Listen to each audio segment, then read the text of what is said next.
Drejtoria e Ujitjes dhe Kullimit Lezhë në bashkëpunim me Bashkinë Shkodër ka nisur një ndërhyrje të rëndësishme për stabilizimin dhe mbrojtjen e segmentit të rrezikuar të lumit Kir pranë fushës së Druve.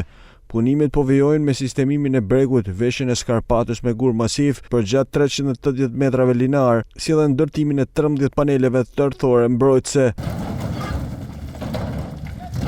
Një investim i rëndësishëm ka nisur prej disa ditësh në brigjet e lumit Kir pranë fushës së Druve, ku bordi i kullimit po bën të mundur ndërtimin e një bendi, i cili do të evitojë gryerjen e tokave në këtë zonë, ku për vite me radhë lumi Kir ka gryer sipërfaqe të konsiderueshme tokash.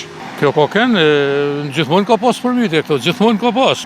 Ka hangër, se pjesheni vetë, për gjithën ka hangër kjo. Po kjo është i mirë, është e nevojshme, por është i hjenë kohë të kese. Për arsyet se ta shfillojnë qinat e gjanat, po ka një nevojshme më parë, lumë shindurët, sa me thanë. Jam gjysh 95 këtu, 95. Të rëziko babësa, se kur kia e të si bo ditë, të marton në tokë. Për të savat të orit atë e këtej. Ky investim rikthen sigurinë për banesa dhe tokat bujqësore të prekura nga gërryrjet, duke garantuar mbrojtje afatgjat dhe zhvillim të qëndrueshëm për gjithë zonën.